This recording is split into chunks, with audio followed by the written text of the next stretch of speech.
Assalamu alaikum warahmatullah. Ashhadu an la ilaha illallah wahdahu la sharika lahu wa ashhadu anna Muhammadan abduhu wa rasuluh. Amma ba'du fa'udhu billahi minash shaitanir rajeem.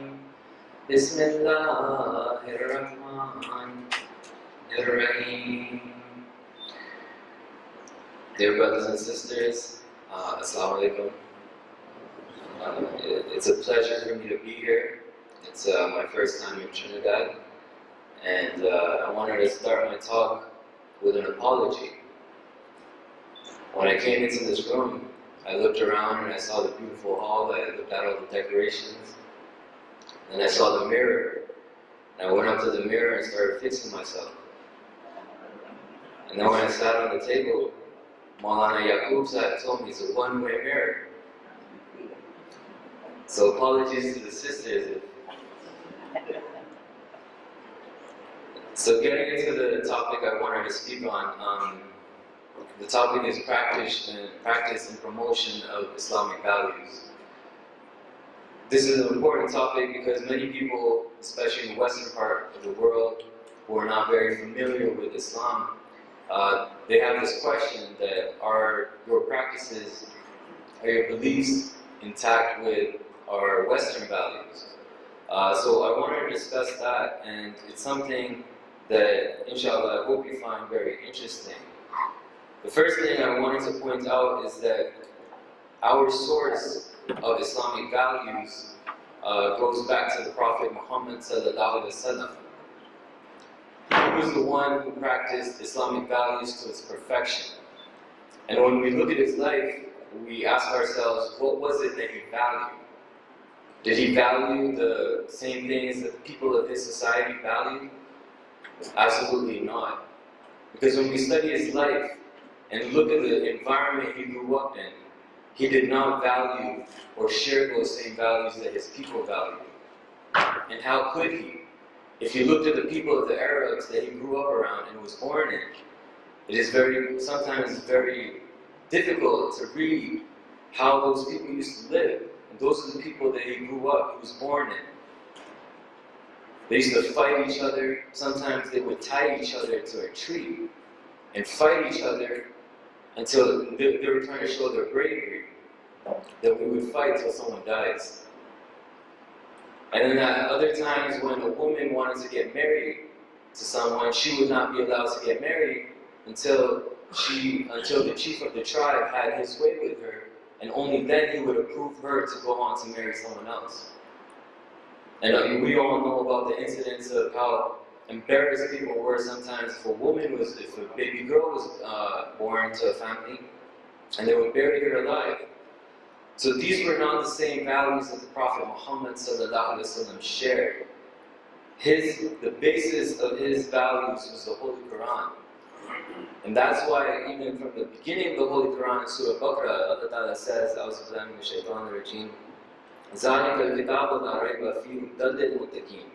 that this is a perfect book, there is no doubt in it. It is a guidance for the righteous.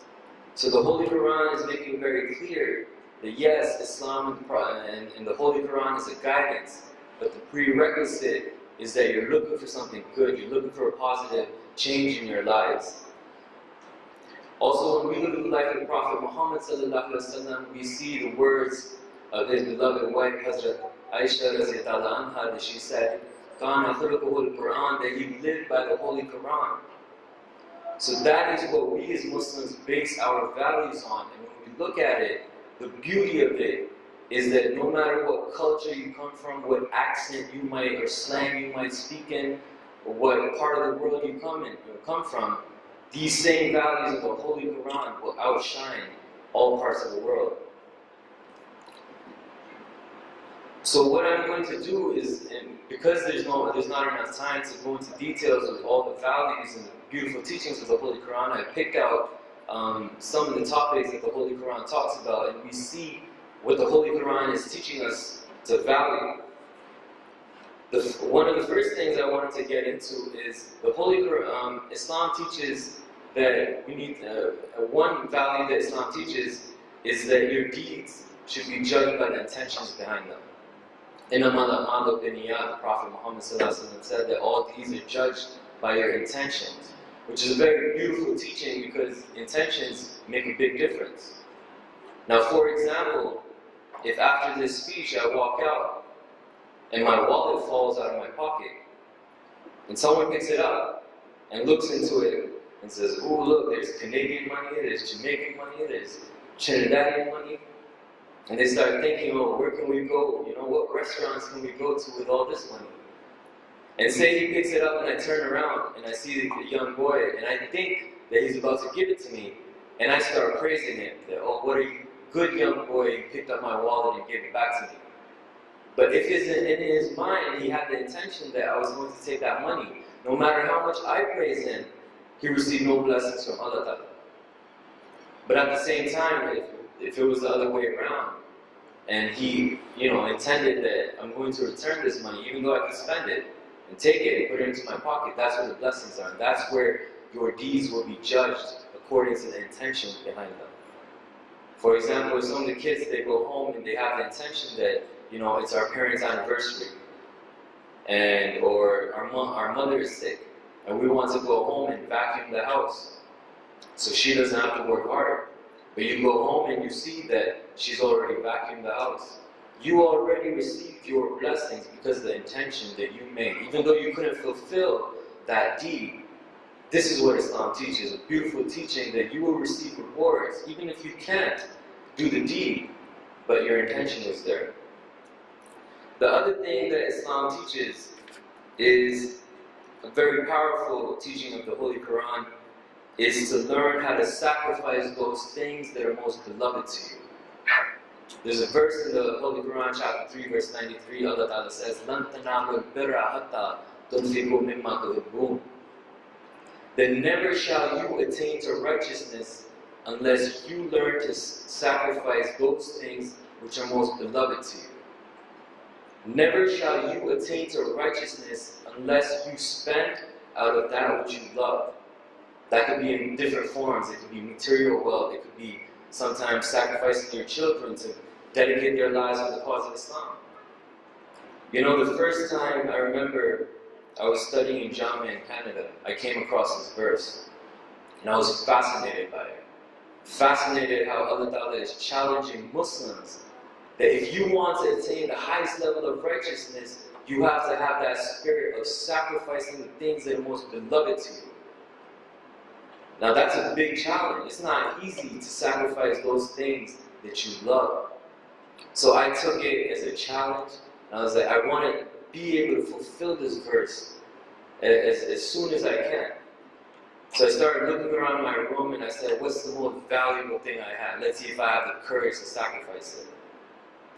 Because in Jamia, there's many students sometimes that they're from different parts of the world. Bangladesh, Japan, Africa, wherever it is, many international students. And sometimes they don't bring the appropriate clothes. And it's cold in Canada, so some students didn't have the appropriate jacket to keep themselves warm. And I had a few extra jackets, but I had bought one special coat, which was an Italian cut coat, very expensive, cost me a lot of money to get. And the first day I wore it to school, all my Jamia friends were like, wow, that looks nice on you, it looks really sharp.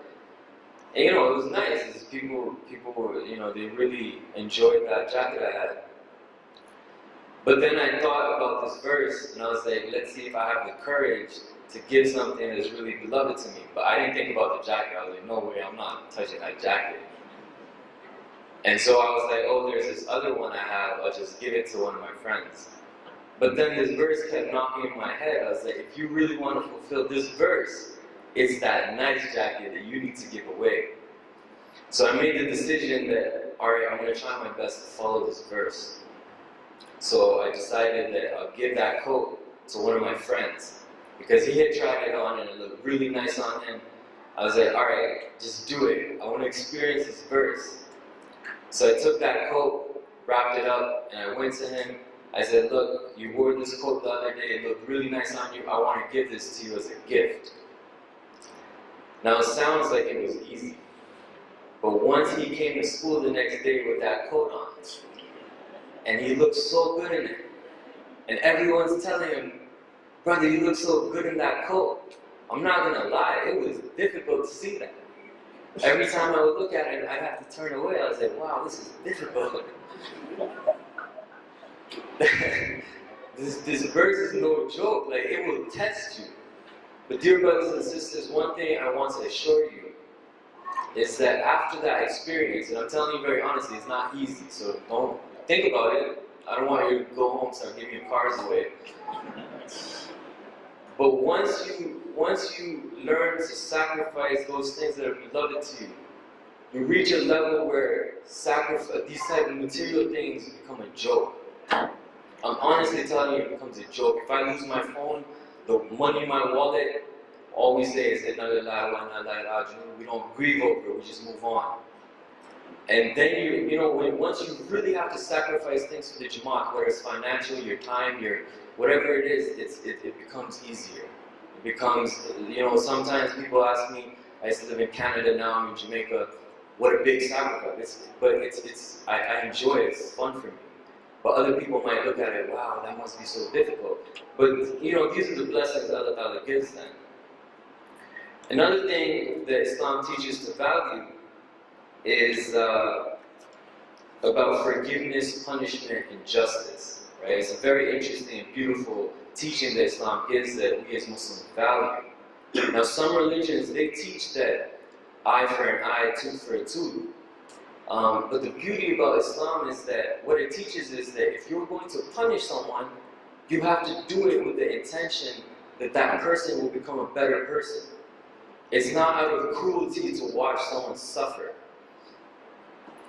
There's a verse in the Holy Quran that says, وَجَزَاءُ سَيِّئَةٍ سَيِّئَةٌ مِثْلُهَا, and the recompense of an injury is an injury, the like thereof. In other words, it's teaching, yes, we believe in eye for an eye, tooth for a tooth. But the beauty about Islam is that when you go to the next part of the verse, where Allah Ta'ala says, فَمَنْ أَفَاءَ, but whoso forgives, وَأَصْلَحَ, and his act brings about reformation, فَأَجْرُهُ عَلَى اللَّهِ, that his reward is with Allah. So if you decide to either punish or forgive someone, you have to keep in mind, is it forgiveness or is it punishment that will help make that person a better person? It doesn't go to either extremes. Because if you start forgiving even a murderer, you're not helping that person. He's going to keep on going and killing more people. And sometimes if a child is caught stealing a chocolate bar, we don't do what ISIS does, cut off kids' arms and do these type of atrocities to innocent people. What Islam says is there's a balance. If you are in a position of authority, you have to make that judgment that would forgiveness be better for that person or punishment? And the most beautiful example of this was in the life of the Prophet Muhammad ﷺ, where he was persecuted severely for 13 long years. And then when he came back with 10,000 of his companions by his side, and he was in a position to punish those people if he wanted to, but he decided that no, I will forgive them.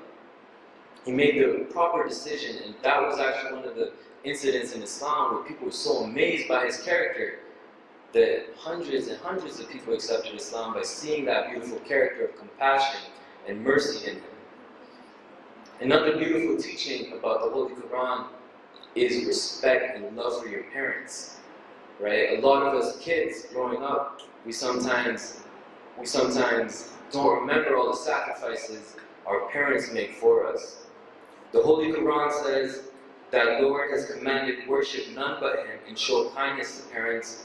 If one of them or both of them attain old age, never say unto them any word expressive of disgust nor reproach them, but address them with excellent speech, and lower to them the wing of humility out of tenderness, and say, my Lord, have mercy on them, even as they nourished me in my childhood. So dear brothers and sisters, especially our young brothers and sisters, sometimes it's frustrating that your parents tell you something and you want to do something else. But keep in mind those sacrifices that they made for us. those midnight shifts that your mother got up to clean your pamper, put you back to sleep, go in the kitchen, make you milk, your father doing overtime just to get you money so he could clothe you, so the other kids, you have the same nice clothes that the other children have. These are the sacrifices our parents make. And sometimes, unfortunately, in different parts of the world, I don't know how it is here, but sometimes if a child doesn't get something, whatever, like disrespect to parents. And that's why Islam teaches that one of the biggest sins you could do is disobedience to your parents. And the amazing thing about this teaching is that it's coming from a prophet who did not even have that opportunity to serve and love his parents. This is the beauty that Islam teaches. And I assure you, these same values are honored in all parts of the world. Now, coming towards the end of my speech, throughout history, women have been a cause of a lot of oppression, persecution, and abuse. Because they're physically weaker than men, and sometimes in different parts of the world, but you look into the world history, women have been oppressed in many ways. Now the beauty about Islam is that when Islam came to being, it gave those beautiful rights and respect to a woman. Sometimes people in the West ask us, why does a woman have to cover up? She should have freedom and this and that. And I tell them many times, as a Christian telling me, I like to tell them that, if you look at the Gospels, and you study carefully what Jesus says, he says something very beautiful in the Gospels. Jesus says that when you look at a woman with lust, it is as if you have committed adultery with her already in your heart. The beauty about Islam is that it goes a step further. It says, don't even put yourself in a position of trial and look and judge a woman with the wrong intentions. Islam closes that window and says, especially to the men first. God, knowing that this is a weakness that the men suffer from. The men, keep your gazes down. Don't look at a woman with the wrong intentions. Judge her with respect for her character, for her righteousness, not because of the way she's dressed. And so this is the beauty that Islam teaches. And when we look at the life of the Prophet Muhammad sallallahu alaihi wasallam, it's beautiful and amazing how he treated his wives. In one incident, he was with Hazrat Aisha radiallahu anha, and there was a circus happening. People were doing acrobatic tricks. And in the hadith it says that she stood there, and he put his cheek next to her cheek. And they watched the program, and then he felt that maybe Hazrat Aisha radiallahu anha is tired. So he asked her, are you tired? If you're tired, we can go home. And she said, yes, I'm tired, let's go home.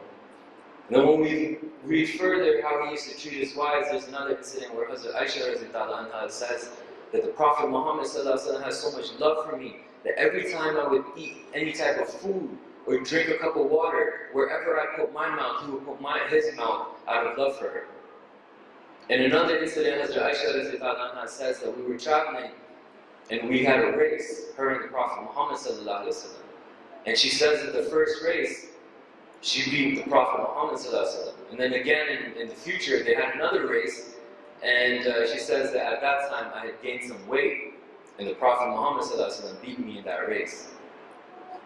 And then every time he would travel, sometimes he would take one of his wives with him during the travels. He would get down on his knees and put his other knee out for his wife to get on his knee and then sit on the camel. That's the type of respect that he used to give to women. And then people have the audacity to accuse our faith that we don't treat women properly. Look at the Prophet Muhammad sallallahu alaihi wasallam and see the respect and honor he gave women. I assure you, no other religion or even culture in the world treats a woman the way the Prophet Muhammad sallallahu alaihi wasallam treated the women of his time. Dear brothers and sisters, the last point I wanted to make is that one of the highest values that Islam teaches is having a living relationship and recognizing Allah Ta'ala. That was the whole purpose of Islam, the whole purpose of the coming of Prophet Muhammad sallallahu alaihi wasallam. And when the promised Messiah ﷺ came, he emphasized that teaching. So I would like to close with one of the most beautiful values that was beautifully summarized by the promised Messiah ﷺ in the following quotation. He says, "Our paradise is in our God, our highest delight is in our God, for we have seen Him and have found every beauty in Him. This wealth is worth procuring, though one may have to lay down one's life to procure it. This ruby is worth purchasing, though one may have to lose oneself to acquire it. O ye who are bereft, run to this fountain, and it will satiate your thirst. It is the fountain of life that will save you. What shall I do, and by what drum shall I make the announcement that this is your God, so that people might hear? What remedy shall I apply to their ears, so that they should listen? If you belong to Allah, rest assured that Allah will indeed belong to you. Allahumma salli ala Muhammad wa ala ali Muhammad wa barik wa sallam. Innaka hamidun majid.